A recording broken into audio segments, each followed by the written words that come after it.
Good morning. I'm John Jones, Chairman of the Oklahoma Turnpike Authority. This meeting is being conducted pursuant to the notice provisions of the Oklahoma Open Meeting Act, with all participating authority members attending in person. While this meeting is open in public, there will be no public comments, as is OTA's longstanding historical practice. In addition to being open to the public for in-person observation, the meeting is being live streamed and recorded for remote viewing. The time is 10:13, and I'm calling the January 9th, 2024 regular meeting of the Oklahoma Turnpike Authority to order. Jenny, please call the roll. Mr. Will Berry? Here. Mr. Todd Cohn? Here. Mr. Gene Love? Here. Mr. John Titsworth? Here.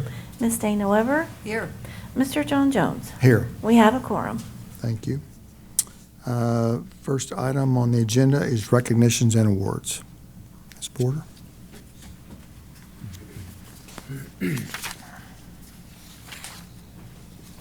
Good morning, Chairman Jones, members of the authority. Today, I would like to take a minute to recognize one of the Comptroller Division employees who has been here for 43 years. Tina Gobbold is she has been our accounts payable manager, and she's not here today, but I would still like to take a minute to pause and recognize her achievement and her contributions that she has made to the Turnpike Authority. Tina began her career here at the OTA in January of 1981. I am convinced that she was probably below the legal working age, because if you've met her, she is very young, and you would be surprised to think that she is eligible for retirement. She has served now effectively with this month 43 years. The majority of those years have been in the Comptroller Division. When I first started as an auditor, an external auditor for the OTA, Tina was newly in her role as our accounts payable manager. Under her umbrella and leadership, she has helped OTA through the last several bond issues that we've had. So she was part of the 1998 bond issue to expand the John Kilpatrick and the Creek Turnpikes. She was part of the 2011 bond issue that expanded those facilities. She has been part of the 2016 Driving Forward bond program that we had, and most recently, she's helped us kick off Access. Under her tutelage and expertise, she started, when I first started here, we had 2 people that worked in AP. Tina was our manager. We had another employee, Andrea Shelton, who is still here. Those were our 2 AP employees. Those ladies have worked tirelessly. We have had to add staff along the way, and it's under her leadership that we have grown to a division of 7, or a branch of 7 people in the accounts payable. And since my association with OTA in capacity as both external auditor and comptroller area, she has seen the execution of over 500,000 payments and over $6 billion. So when you look at that, someone's career for this long, she has had a tremendous impact in the work that we have done. And she has been a key role in making sure that our projects are executed on time, that they are accurate, that our payments go out as they should to the people that they should. We are going to miss her, and to say that is such an understatement. When you take 43 years of experience, you can't replace that. So we are looking forward to celebrating her into her next journey of life. She's going to be able to spend time with her sons and her daughter-in-law, and she has 2 precious grandbabies. But we would be remiss if we didn't pause and say, we're going to have a hole. We're happy for her, but we are sad to see her go. I do have a commendation also that we have received from the governor's office. I would like to read that. This is from Governor J. Kevin Stitt. Be it resolved, this governor's commendation is hereby presented to Tina Gobbold for 43 years of dedicated service to the Oklahoma Turnpike Authority. Thank you for your dedication to Oklahoma, and congratulations on your retirement. I wish you well on your next chapter and pray that you enjoy the adventures to come. I am going to have Bridget Patterson, our Assistant Comptroller, and Micah Gardner, our Comptroller, come up and receive this. And I know Tina is watching, so I'd like to give her a round of applause as they come to accept this.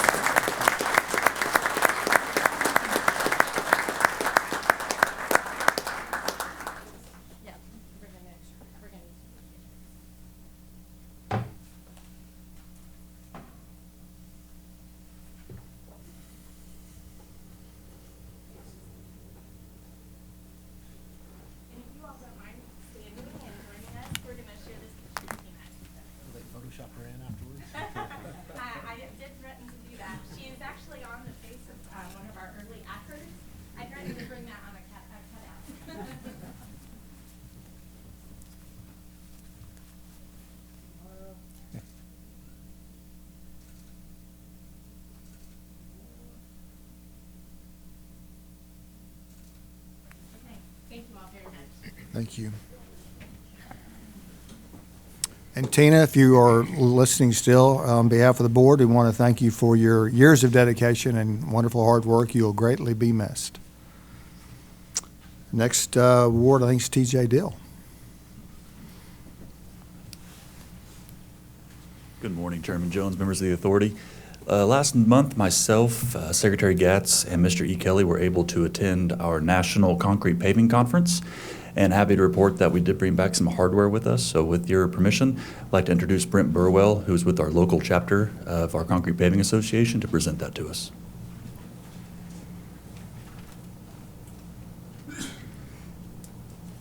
Thank you, TJ.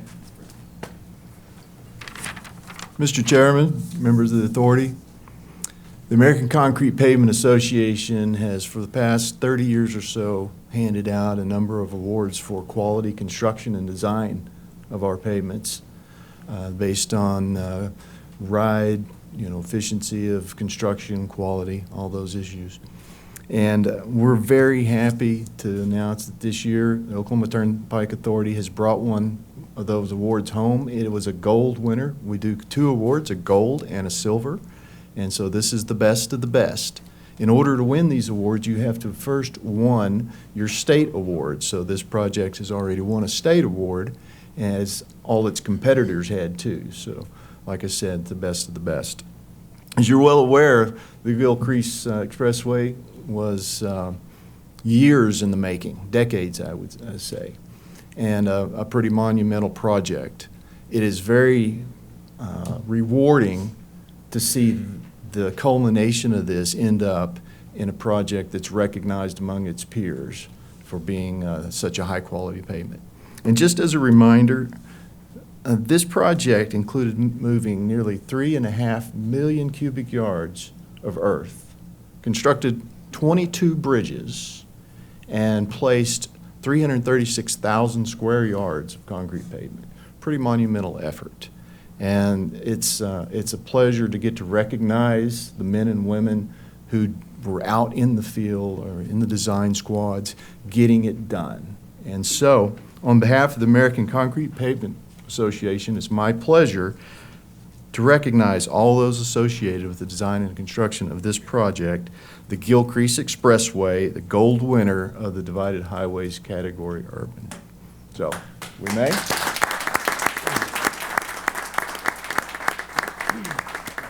We have the contractor Do It Construction here.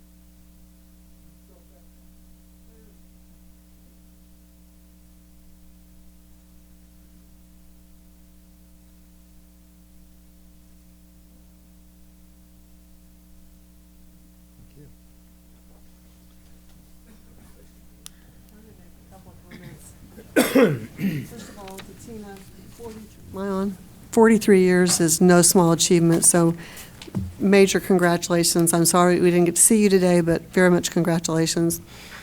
As somebody who drives the Gilcrease every day, I know what a wonderful road that is, and everybody that participated in the preparation and planning, which is a lot of people in this room and many others who aren't. This is a wonderful recognition of everything you accomplished. But I think we also ought to recognize somebody who is not here today, but who was an absolute champion of the Gilcrease, and that's one of our former members, Guy Berry. So thank you very much. Thank you, Dana. Next item, I ask for a motion for approval of minutes for the regular meeting of December 12th, 2023. So moved. Second? Second. Thank you, Mr. Love. Please vote appropriately electronically.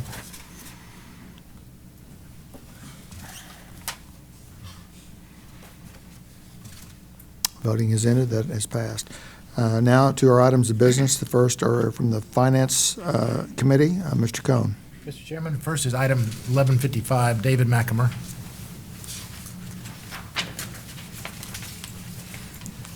Good morning, David. Good morning. This first item of the year, 1155, is to consider, take action, and vote for the approval or disapproval to authorize the director to negotiate and execute Amendment Number 3 to the temporary employment service contract with American Staff Corp staffing firm. This amendment provides for a 2% increase in the markup for placement and payroll services for temporary personnel. This is the personnel firm that employs our toll collectors for the most part. There are some in customer service. The 2% is allowed by contract. Their state unemployment taxes went up. We've got evidence and verified that. So the 2% is justified, and with your approval, we'll probably backdate this to the first of the year since it took effect then. Be happy to answer any questions. Are there any questions? If not, Mr. Chairman, thank you, David. If not, Mr. Chairman, I would move for approval of item 1155 as presented. Thank you. We have a motion for approval of item 1155. Do we have a second? Second. Thank you, Mr. Love. Please vote appropriately.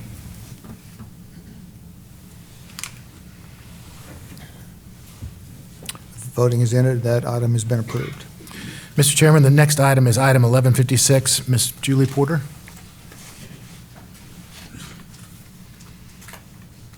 Morning, Julie. Good morning again. Item number 1156 is an item with a recommendation to adopt some amendments to our bylaws as were attached to the agenda. Our bylaws were last modified in April of 2011, so it's been several years since we have had the current monetary levels in place, as well as some of the language that has been reflected here. What we are proposing in these amendments is an effort to modernize the language of our bylaws and to also raise monetary levels in certain areas where they are called out to allow the timely processing of business to occur within the processes and procedures that the OTA has in place. With the inflation that we've seen in recent years, and the fact that these levels were last looked at and revised in 2011, we have seen upwards of 60% and plus in our construction costs. And we have seen other inflationary costs as well, just throughout, and especially in the last 5 to 10 years, we have seen a steady increase. We feel like these amendments will provide us the ability to be more flexible in our internal processing. We're not changing, obviously, the payment flow. You will still see a payment register. These items that we would undertake that would be above these levels will still be presented in our payment register. It really just helps us execute the processes internally a little more quickly.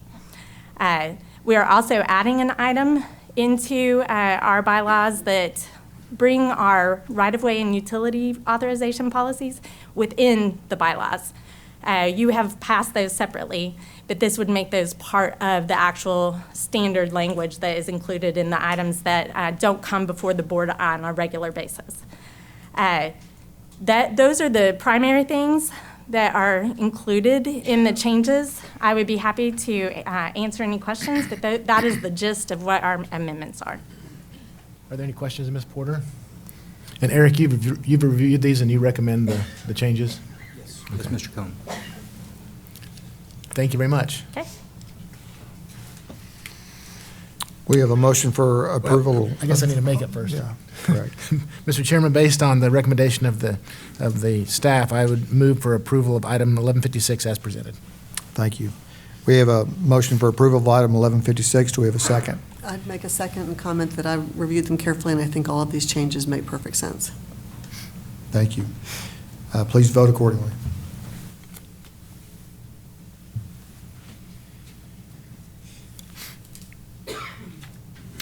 Voting is ended and has been approved. Thank you, Ms. Porter. Next is Patrice Williams. Item 1157. Good morning. Patrice.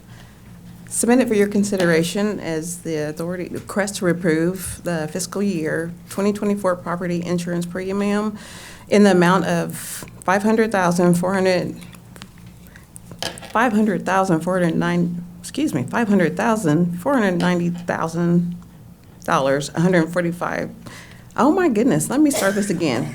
$549,145.34 to be paid to the Risk Management Division of the Office of Management and Enterprise Services.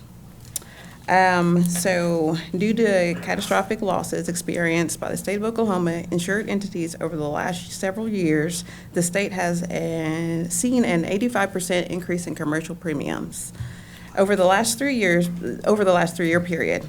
As the state has seen record loss experience related to severe connectivity storms, the carriers have implemented additional deductibles to the program for these types of losses. All deductible costs above the impacted entities' selected deductibles are the responsibility of the fund administered by the state risk management. Given the adverse impact to the fund for the CSC deductible costs, credits are not available for the fiscal 2024 property program.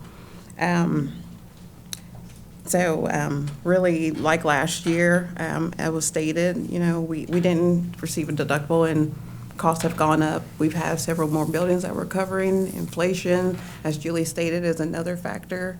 But we're in a pool with the state, and so with that, we are included in the 85% loss, and so there were no deductibles given. But I'm here to answer any questions now that I know the amounts. So over last year, it increased about 123,000 over last year. So last year it was 426,000, and so this year it's 549. So it was a pretty significant increase over last year. Any other questions? What is the deductible on this? On the property, let me look. I know the bridge, 10,000. Any other questions? If not, Mr. Chairman, I would move for approval of item 1157 as presented.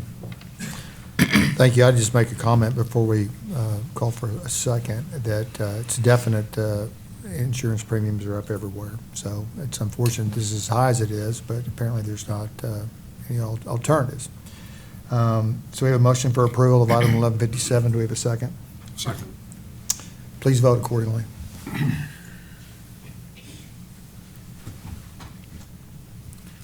Voting is in. It has been approved. Thank you, Mr. Chairman. Item 1158, again, Mr. Williams. Yes, and I will say this amount correct. Okay, also submitted for your approval is the request to approve for fiscal year 2024 bridge property insurance premium in the amount of $1,775,074.84 to be paid to Risk Management Division of the Office of Management and Enterprise Services. Like I stated before, insurance has gone up, and this has been a significant, for our bridge insurance, it increased $409,000 over last year. That's a 30% increase. We had several, since 2019, we've had 29 bridge collisions. 13 were recovered from the insured responsibility party. 14 costs have unknown from the corporate, which was under our $200,000 deductible, and we have one that is currently in claims with OEMS risk management. So I am happy to answer any questions. So how much have our claims actually been on these bridges since like 2019? Do you have any idea? Just wondering whether we're getting close to even $1 million a year. I will say, from what I was told, since we've had this, we've had 3 that we have actually been able, that's been over the 200,000 that we've been able to have a claim. This one that we currently have is 449,000 that we have a claim to the state, but that is it as of right now.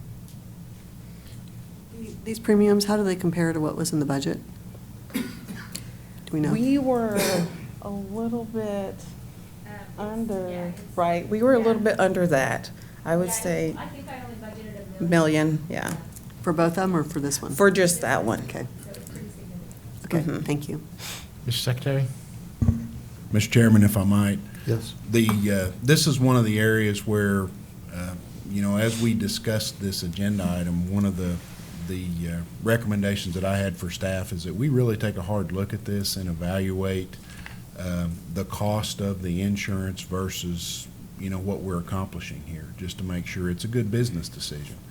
So we'll do that over the course of the coming year and really take a hard look at whether in the environment that we're in today, if this cost expenditure truly makes sense for the authority. And we'll bring a recommendation back to you in the coming. Versus self-insuring. Yes, Yeah. exactly. Especially as we raise these bridges. And again, there are risks, and we really have to take a hard look at the risk model on our bridge infrastructure, but we may want to either do something completely different and look at self-insuring, or we may want to put some limitations on what we insure. So again, staff is agreed to do that, and we'll accomplish that over the coming year. Yeah, have a hybrid. Yes, Okay. sir. Mr. Chairman, based upon the recommendation of staff, I would move for approval of item 1158 as presented. One more question, please. How much were the claims this past year? I'm sorry. How much did we place in claims last year above the deductible? Above the deductible, there's, I'm not sure if there was one last year, but in the last 10 years, it's only been 3. I think this is the first one. I could be. Above the deductible?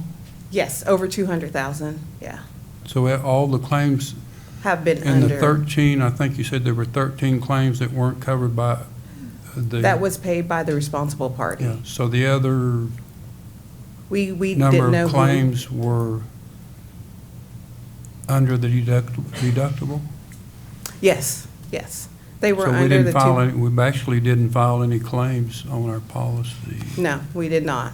So why are we paying 1.7 million out for That is insurance? what we're going to take a deep dive in and look and see. We're gonna, I've already reached in Eric and our general engineer, contract engineer, Jimmy Sparks. We're going to start looking at that and weigh our options and see what would be fiscal responsible for us to move forward with if we want to continue to have a bridge insurance premium or if we want to do self-insure. I think another item that we should note is that OMES bills us in arrears. Oh, And yes. so this premium is actually from July of last year through June 30th of 2024. So we've already gone through half of the period on this particular premium. So I just want to call that to your attention as well. So can we pay half of it? I don't think that that's on the table. No. But that's another thing I wanted to make sure. Thank that- you. Mhm. So we'll do our Yes. evaluation before we get to the new, the next, start of Yes, next and the new will year. start back in August, so we need to do a hard So look. before, well, in June, we need to decide whether we want to That's correct. self-insure, which we probably should be self-insured. We need to Yes. take a hard look and make a recommendation. Thank you. Make a note of that. Well, Mr. Chairman, based upon the recommendation of staff, I would move for approval of item 1158 as presented. We have a motion for approval of item 1158. Do we have a second? Second? Thanks, Ms. Weber. Please vote accordingly.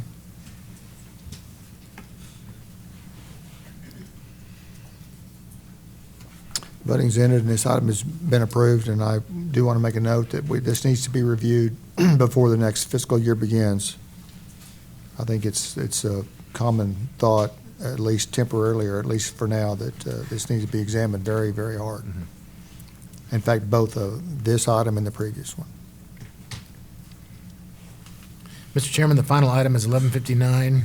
Ms. Patterson?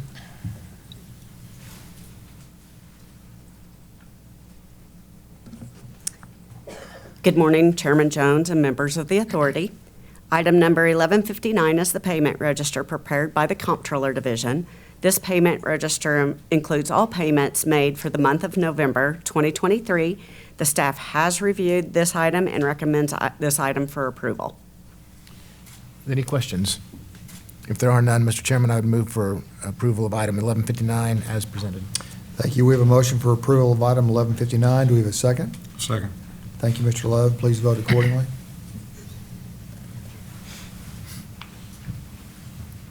Voting is ended, and that item has been approved. The next items on the agenda are from the Engineering and Construction. Mr. Will Berry. Thank you, Chairman Jones. First item is item 1160, which will be presented by Mr. Butler. Good morning, Mr. Chairman, members of the board. Good to see everyone this morning, and Happy New Year.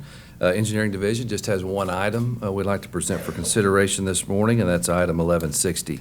This is a engineering services contract for design. This is project SP 71, which is maintenance facilities and upgrades in OHP building on various turnpikes. Our design engineer is Guernsey, the not-to-exceed amount $695,600. This contract includes the design of 3 OTA maintenance buildings and 1 OHP building. Locations include the Hayburn Maintenance Facility on the Turner Turnpike, the Kenosha Maintenance Facility on the Creek Turnpike, the Rose Maintenance Facility on the Cherokee Turnpike, and a new OHP Operations Building at Riverside Maintenance Facility on the Creek Turnpike.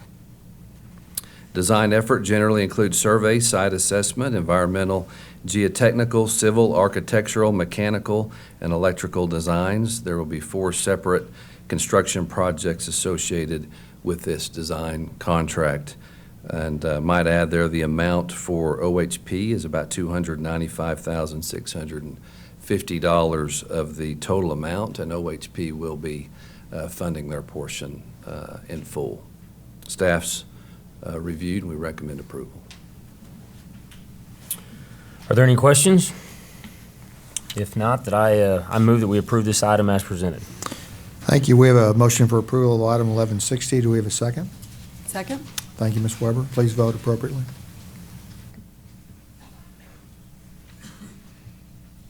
Voting is ended, and that item has been approved. My next item is item 1161, which will be provided or be presented by Mr. Jeremy Smith. Good morning, Mr. Chairman, members of the board.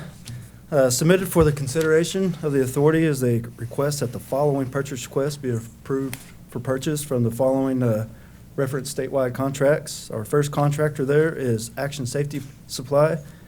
This is for our annual traffic striping throughout our network at various locations, and the amount of a not-to-exceed amount, for $1.5 million.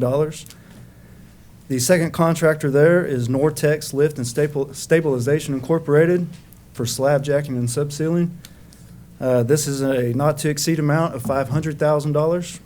And our third contractor is CP Integrated Services for concrete panel replacement and a not-to-exceed amount of $1.5 million.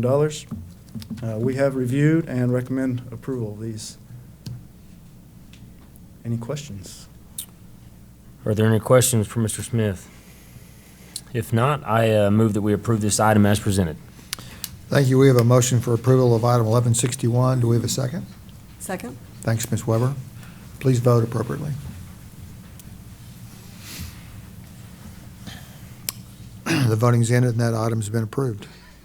The next items on the agenda are the reports. First is the Highway Patrol Report. Major Kennedy.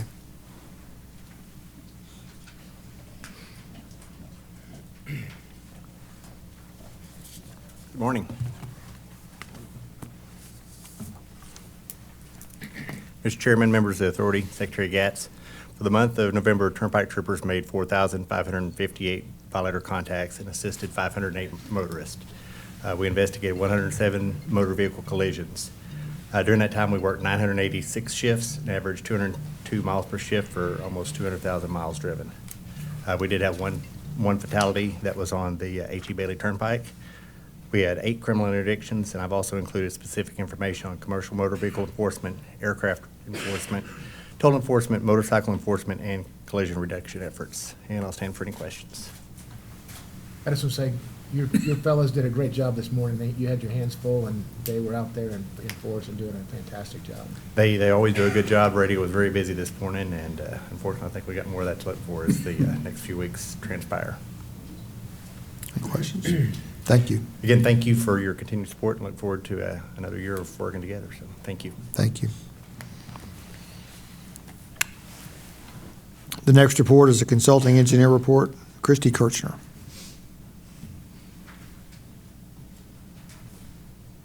Good morning, Mr. Chairman, members of the authority.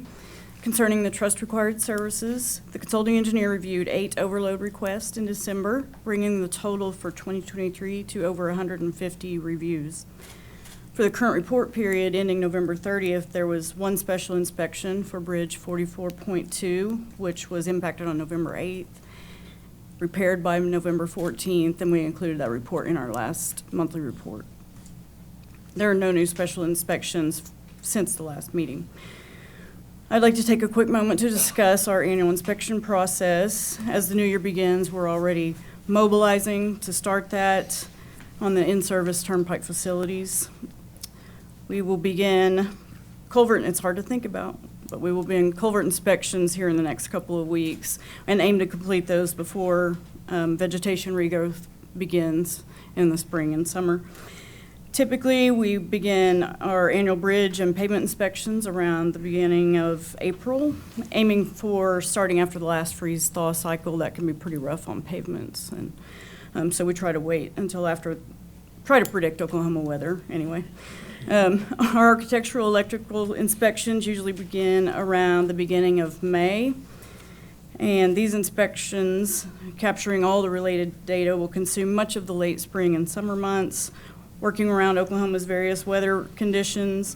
And our target submittal date, of course, is October 1st to facilitate OTA's project planning and prioritization for the 5-year capital plan, as well as any long-range planning.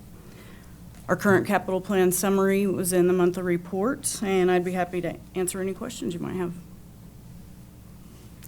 Are there any questions? Thank you. Thank you. The next report is the trustee report. Ms. Singleton. Good morning, Chairman and board members. As bond trustee to the authority, all monthly debt service transfers were made for the semi-annual payments due to the bondholders as required by the trust agreement. The semi-annual principal and interest payments due to the bondholders were made on January 2nd as a requirement of the trust agreement as well.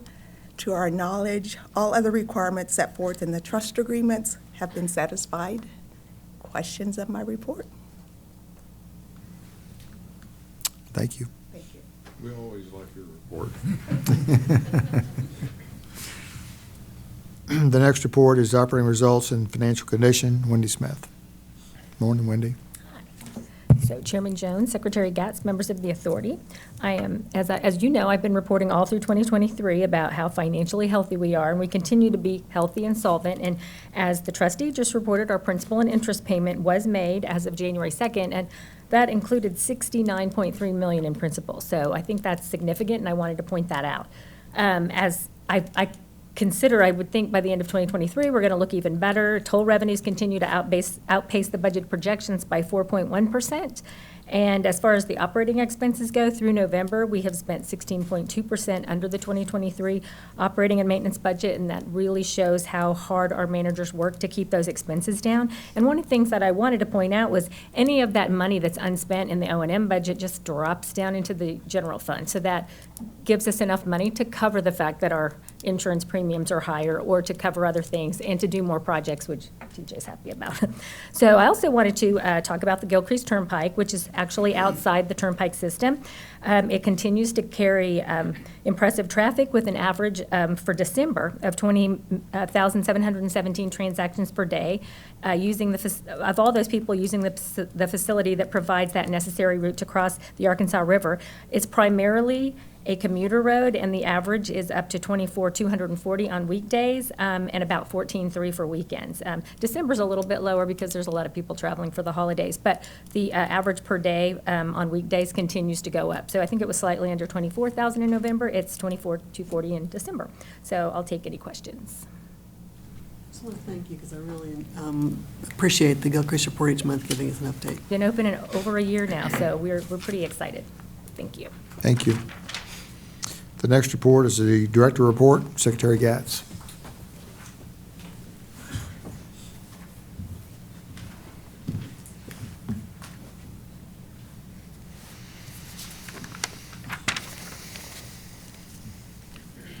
Mr. Chairman, board members, I would add my voice to the thank you and congratulations for Tina Godbolt.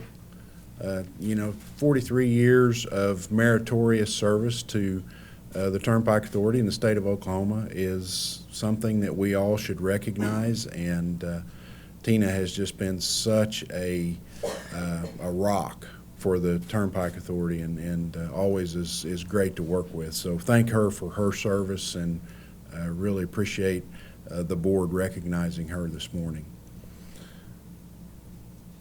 Concrete Pavement Award for the Gilcrease, that's significant.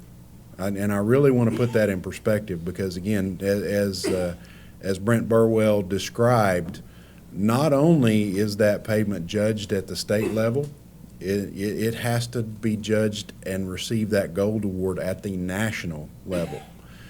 So significant. That is an exclamation point on the quality of that project and the end result, which has been absolutely phenomenal. So we're very excited to receive that award, and the Gilcrease continues to perform above our expectations. So again, I wanted to acknowledge that. On the insurance front, I want to assure the board that that's not just a problem for the Turnpike Authority. It's government in general in Oklahoma. It's something the state of Oklahoma has taken a hard look at, as we should. And we directly discussed the risk models that we're using to see if they need to be modified a little bit. I can assure you we will take that up with diligence before we get to the next round of premium discussions and make sure that we're making a good business decision. There's always risk in everything that we do, but that risk has to be properly quantified, calculated, and then managed. So again, we'll bring back an appropriate report and recommendation as we enter the next premium season. Appreciate your consideration of the bylaws this morning. As Julie pointed out, it's been a while since we've revisited those. I think the significant aspect of them is adjusting some of the approval rates up a little bit. That makes all the sense in the world, fundamentally just due to the decrease in buying power that we've experienced since 2011. You've heard me talk about just the last 4 years. Heavy highway construction, the cost of that and the materials associated with it have gone up some 63%. So again, with inflation the way it is, it's a good business decision, and the staff has done really a tremendous job of putting that in perspective, very carefully considering it, and I can assure you we'll carry our normal conservative approach into how we manage that business within the context of the bylaws. So again, we appreciate your consideration. A little bit of a year in review. We've got our major milestones accomplishment. I think we've got a video queued up that we're going to run, and it's kind of the 2023 year in review. So if we might. In 2023, the Creek, Cherokee, and Muskogee turnpikes moved to cashless tolling as part of the authority's ongoing efforts to improve safety for all motorists with nonstop travel. Photos are taken of license plates, and those not associated with a Pike Pass, Plus Pass, or interoperable account will be mailed a monthly plate pay invoice. Tolls owed may be paid online at the motorist's convenience at www.platepay.com. The final 3 turnpikes, I-44 Turner Turnpike, I-44 Will Rogers, and State Highway 375 Indian Nation Turnpike, are on schedule to convert to cashless tolling by the end of 2024. Pike Pass account customers will continue to receive the lowest toll rate. A severe storm wreaked havoc in Tulsa on Father's Day weekend in June. Turnpike maintenance crews spent more than 6,600 man-hours during 2 weeks in late June and early July helping the city of Tulsa recover. With up to 60 people on site daily, OTA removed 1,209 truckloads of debris. The authority was proud to serve as a community partner in this massive cleanup effort. In August, OTA partnered with the Oklahoma Department of Mental Health and Substance Abuse Services as part of a statewide pilot program. The program deployed 8 free vending machines providing Narcan and fentanyl test strips at 6 turnpike service plazas to aid in the safety of the traveling public. Naloxone, which counteracts an opioid overdose, is now in the first aid kits of every OTA vehicle to ensure our workers have access to this life-saving treatment. The Oklahoma Turnpike Authority joined Kansas, Florida, and Texas tolling authorities for a hub-to-hub interoperability project. This first-in-the-nation project created a single point of contact between regions that now allows seamless tolling customer service for the central U.S. and southeast U.S. regional hubs and helps travelers in Oklahoma, Texas, Kansas, and Florida. OTA serves as a lead agency on the project and continues to work on furthering tolling interoperability nationally. In 2023, the Turnpike network saw an increase of incidents with illegal overheight vehicles impacting bridges and causing damage to the system. After one such incident in November, OTA engineers and its contractor completed a major repair in just 4 nights to the Stroud Bridge over I-44 Turner Turnpike. OTA's engineers said the damage done to the bridge was more severe than any of them have seen in their transportation careers. The $340 million State Highway 344 Gilcrease Expressway marked its first year of operation in West Tulsa with steady traffic growth and served as a location for the Ironman competition last summer. This segment completed the southwestern side of a Tulsa loop originally envisioned by the city of Tulsa and provides an additional Arkansas River crossing. By the end of its first year of operation, the Gilcrease Expressway sees an average of more than 21,000 transactions per day, with higher usage on weekends. The first construction contract for the Access Oklahoma long-range plan was awarded in December. A more than $98 million contract was awarded to widen the I-44 Turner Turnpike to 6 lanes between Bristow and Kellyville in Creek County. This is the second highest single dollar amount construction contract awarded in OTA history, behind the Gilcrease Expressway construction in Tulsa. OTA will also add a new interchange on I-44 Turner Turnpike at State Highway 66 near Hayburn to improve community and emergency response access to the area. Work is expected to begin in early 2024 and will take nearly 2 years to complete. Awarding this project came after an Oklahoma Supreme Court ruling in August, affirming OTA's bond validation case for 3 new turnpike routes in the long-range plan. OTA then received Council of Bond Oversight approval for the sale of $500 million in bonds, which were sold in October. Access Oklahoma is a 15-year long-range plan of system-wide turnpike improvements. Learn more at www.accessoklahoma.com. 2023 was a busy year. Welcome to 2024 with some inclement weather here this morning, and I certainly appreciate the patience of everyone as we arrived safely and got the board meeting started, and that kind of carries me to the next conversation. And our safety campaign this month is winter weather, and certainly what we experienced over the last couple of days. And again, in northwestern and the northern tier of Oklahoma, we are experiencing a pretty significant blizzard, wind-driven snow, lots of whiteout conditions, and our folks are out doing their best, as they always do, to manage. This storm that we experienced overnight and into this morning has been a little bit different. Certainly challenging with temperatures hovering just a little bit below freezing, and again, the conditions were just right to cause some slick spots.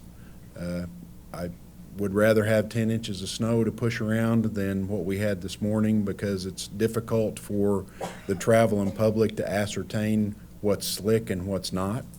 And it puts us more in a reactive mode, because we just can't predict where those slick spots are going to occur. So we do our best to keep the bridge infrastructure, salted, sanded, and the guys did a great job. But again, it was really challenging event this time. So, but we appreciate them and their preparations. We're going to have more winter weather coming. We've got predicted very low temps, and always want to give some tips to the traveling public. They need to, when those salt and sand trucks that you see there are out, always keep your distance. Minimum of 200 feet back. That gives them the opportunity to be safe in their activities, apply material to the roadway surface, and gives you some maneuvering ability by staying a couple hundred feet back. Watch the weather reports. Our friends in the media and Oklahoma's meteorological team, tough word, is the best in the country, by design. And we're very fortunate to get the coverage that we've got and the early warnings that they are able to provide, and really encourage the traveling public to know before you go, really take a hard look at the conditions you might experience, and then always have that safety kit in your vehicle. And for winter weather, that's blankets, maybe an extra cell phone battery, water, and some high-energy snacks. And you certainly want to make sure that you pack that kit in the event that we might have inclement weather. And we have the Drive Oklahoma app.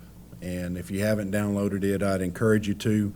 That app gives real-time traffic information, and certainly weather is a big part of that. It also has access to the snowplow cameras that are on our trucks, and it's a very, very good tool to have available. Mark and his team, all the boots on the ground with Turnpike Authority, our thoughts and prayers always go to them this time of year and the job and the work that they do. Our trucks are ready, our equipment's in good condition and ready, and our salt sheds are full. So we will do the best we can to manage the weather conditions that we're going to experience between now and April, and look forward to working hard, and look forward, more importantly, to a very good 2024. So with that, Mr. Chairman, I would answer any questions that the Turnpike Authority Board might have of me. Thank you. Any questions? I'd like just to comment, having spent a good deal of time on various turnpikes this morning. As usual, the best roads in the state were the turnpike. So, Mark and your team, thank you. Thank you. Secretary Gatz, your comments reminded me this morning, I was remiss in my opening call to order. I apologize for our late start this morning due to inclement weather. Thank you all for your patience in waiting for us to begin. With that, we have one other item. Mr. Cohn. Mr. Chairman, with your permission, I would move in accordance with Title 25, Section 307B4 of the Oklahoma statutes, that this regular public meeting of the Oklahoma Turnpike Authority adjourn and reconvene in executive session for the purpose of confidential communication between the authority and its attorneys regarding the review, discussion, and/or consideration, recommendation, or other actions related to the recent enactment of state law which allocates legislative branch majority appointment and removal power of the government board of the authority, an executive branch agency, and the potential and/or pending legal risks to the authority. This will include a consideration of potential appropriateness and/or initiation of potential action to secure judicial review of the constitutionality of such law. Thank you. We have a motion for approval of item 1162. Do we have a second? Second. Please vote appropriately.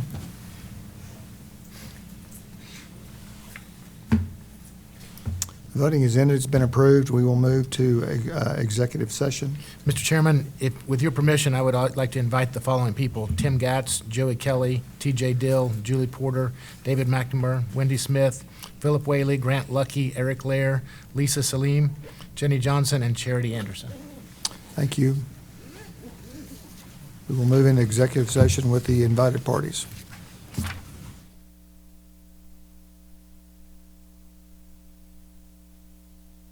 Mr. Chairman, I would move that we end the executive session and reconvene the authority's regular public meeting. We have a motion to end our executive session and reconvene our January 9th public meeting. Do we have a second? Second. Thank you, Mr. Love. Please vote accordingly.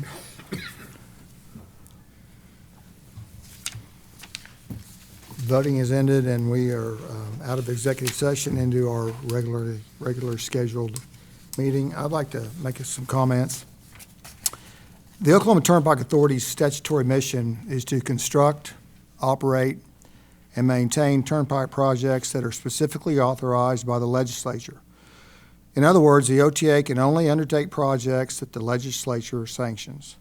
This mission is described in OTA's enabling legislation as an essential governmental function of the state of Oklahoma. The OTA's board of directors is not an advisory board. The authority members sitting before you today are a governing board of an executive branch agency created to execute law passed by the legislature, and a majority of our votes is necessary for any action taken by the authority, as evidenced by the items of business voted on and approved today. This is important work, and we take this responsibility seriously. Since its creation in 1947, every OTA board member has been appointed by the governor. On November 1st, 2023, House Bill 2263 became effective and changed how members are appointed by allocating to the legislature a majority of the appointments to the OTA's board, as well as removal power. That means the legislature now has both oversight of the laws it passes, as well as that of an executive branch agency charged with executing those laws. The board has been advised by its attorneys that this violates the separation of powers doctrine and is therefore unconstitutional based on the legal test established by a 2002 Oklahoma Supreme Court case. Because this board must approve action to be taken by the authority, there is no room for uncertainty about whether we are acting with proper legal authorization. There are legitimate consequences when there is uncertainty about whether the board has acted with legal authorization, and it has the real potential to disrupt our essential functions. This is not a hypothetical question. It is a genuine question, as evidenced by a recent and painful litigation the authority has endured over the last year. The allegations raised in those litigations called into question the legal authorization of items of business approved by this board. Even though the OTA ultimately prevailed in all of that litigation, it caused the authority significant delay in advancing a much-needed transportation plan that stands to benefit all Oklahomans. If House Bill 2263 is unconstitutional, any action taken by this board to approve items of business, including the actions taken here today, may be subject to legal challenge, legitimate or otherwise.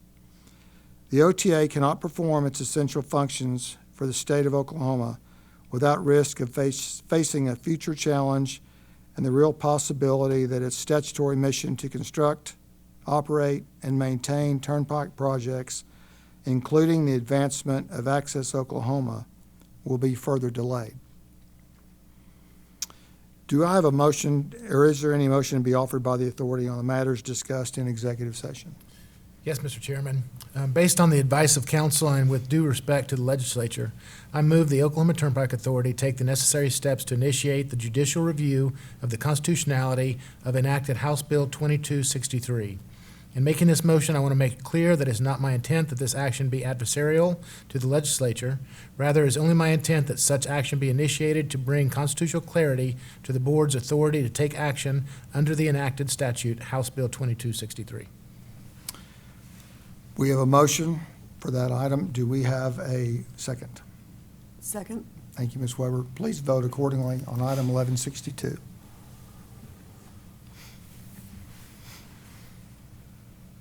The voting is ended, and that has been approved. Are there any comments?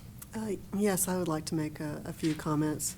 First, the judicial review of this bill to bring constitutional clarity to the board's actions today, for the board's actions today and in the future, is really important. Our job as a governing board is not just what we are doing today, but to be looking out for the best interests of this authority for decades to come. We are obviously concerned that this action will upset some people because they might perceive that we are doing something antagonistic to the legislature. And like Mr. Khan, I want to reassure everyone that that is not the case. We have always had a very good and positive working relationship with the legislature, and we will continue to do everything in our power to continue to have that type of a relationship when we're working on, particularly on proposed legislation that impacts the authority positively or negatively in our ability to carry out our statutory mission. It is our expectation that Secretary Gatz, Deputy Director E. Kelly, and the Greater Turnpike Authority staff will continue to cooperate with the legislature. If there is a legislative fix that will solve this issue in the upcoming legislative session, then it is our expectation that all reasonable efforts will be undertaken to make that happen so that the protracted litigation from this can be avoided and we can focus on the state's business for the benefit of all Oklahomans. Thank you, Ms. Weber. I believe that concludes our business for today. Do we have a motion for adjournment to our next meeting scheduled for Tuesday, February 6, 2024? Move for adjournment. We have a move for adjournment. Do we have a second? Second. Please vote accordingly.